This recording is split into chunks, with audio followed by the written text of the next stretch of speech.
So it's a very sleepy, beautiful, comforting, soft, late October morning, and I am going to do a walk and talk today because I cannot believe this weather, and I want to get as much videoing in as I can before the snow flies.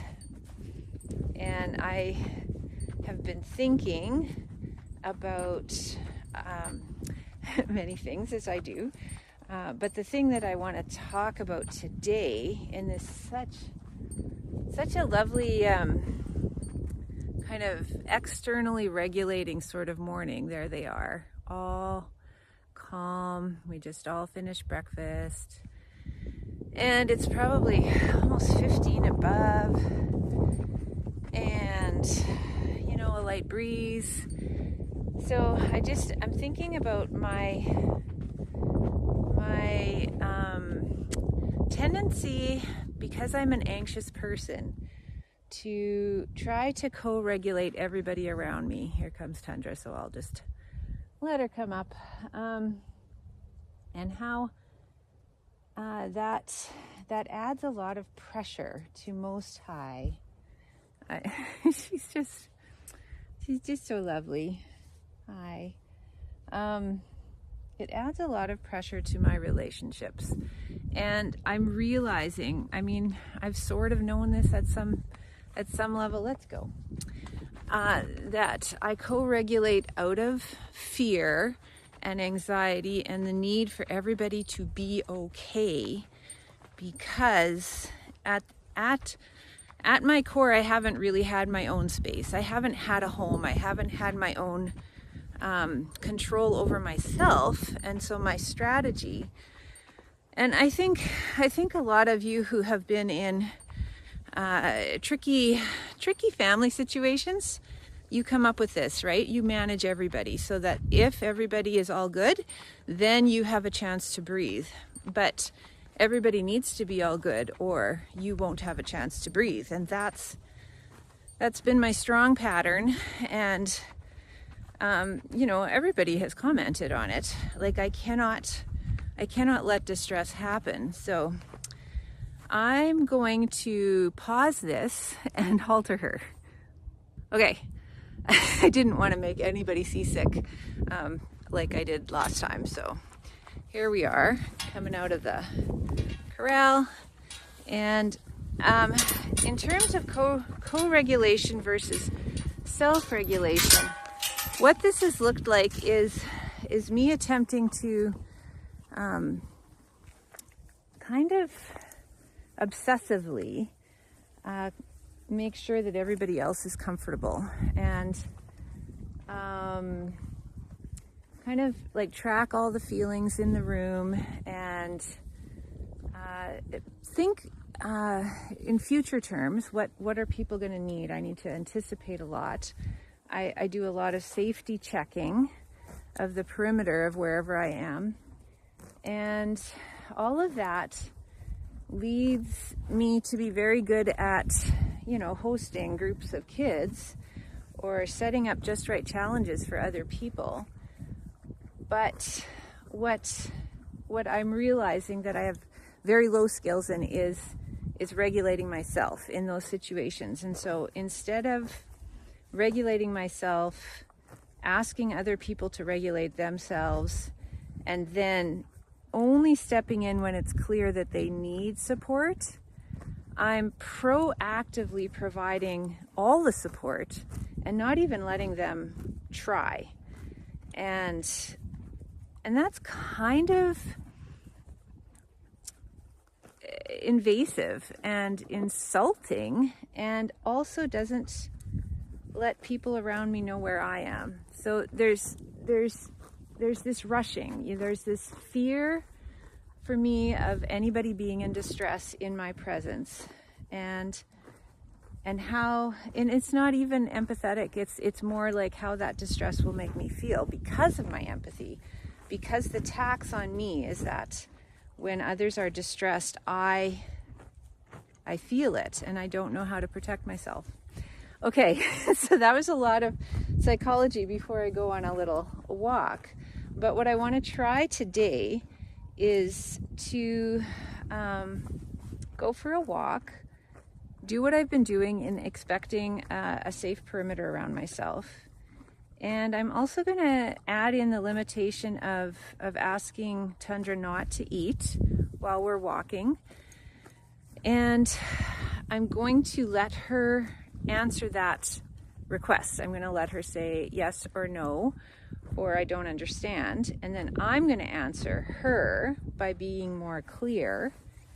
And basically, I'm going to try and slow down my whole tendency to rush through what I consider to be a lapse in my control of the situation. So when Tundra tries to eat, I have a few feelings. I feel that she is taking over. She is pulling on me. She is demonstrating a lack of my control of the situation. She's not paying attention. All of those things make me feel a little bit uneasy and uncertain and uncomfortable. And I tend to react then to her with quite a bit of force, like you've seen me just hauling on her head and hoping that she'll stop doing it. And that's not a conversation. That's just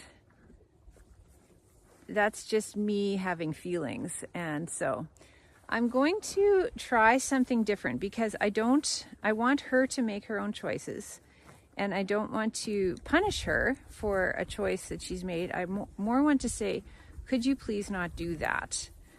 And so how I'm going to do it is increase my drive energy to encompass the area that she's trying to graze in, and also try to provide her with a very calm pocket of where I want her to be relative to me, so that there's a clear delineation of where I want her, and she has a chance to kind of sort that out. So here's how we'll go at. And I mean, this is trying to do this with one hand, so we'll see how this goes. I might not even post this video. So okay, Tundra. Okay, so I'm going to push you back because that's my grass, and now we're gonna I'm going to push you back, and I'm going to pull you right there. And okay, so I'm just going to say this pocket right here is where I want her. And now I'm going to give her a chance, and I'm going to push. And I'm going to draw. There we go. And I'm going to push. So a lot of people use backing a horse as a punishment. But I don't want to punish her. I want to just tell her, this place here is mine. And so what I need for you, if you're going to walk with me, is for you to be here, and I need your head to be up. And I'm pushing because she's uncertain about something she's looking at. I want her to investigate without getting into my space. So there we go.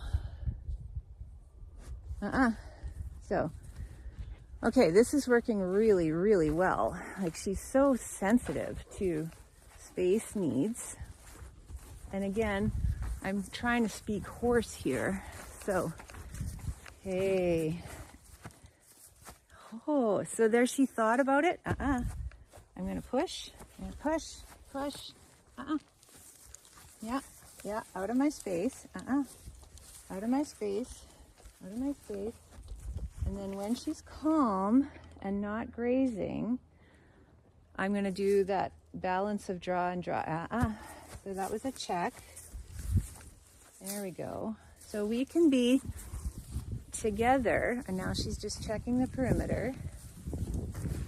And, oh, this is so nice because I can do this so gently. So let's see if she figures it out. There There we go. Good girl.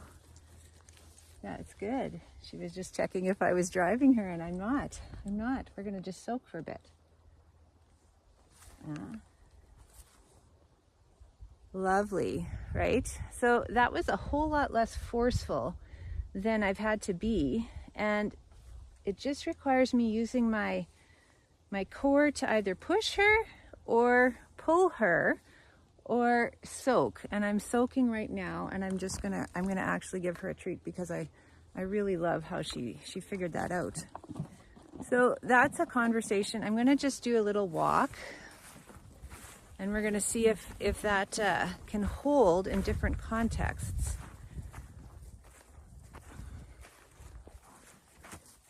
So there, she's looking, and I'll let her put her nose to the ground. But the minute that she is going to eat, I'm going to push my drive energy right over the spot where she was trying to eat. There. Good girl. Yeah. Yeah. And we're figuring it out. We're figuring it out. Because a conversation where I allow her to make her own choices and then I tell her how I feel requires me to know how I feel. I need to set my own boundaries. That's my job. She can set her own boundaries. That's her job. But then we have to have this conversation because we're linked by this rope. So in order to have a good walk, okay, I'm going to actually ask her to be in the lane next to me. There we go. That's a girl. And we're going to stop because that's lovely. Yes. Lovely. And so this precision of what I want, but also allowing her to figure it out instead of having to make her do it and punish her when she gets it wrong. I like this a lot better. Okay, you're right behind me, and I don't like that.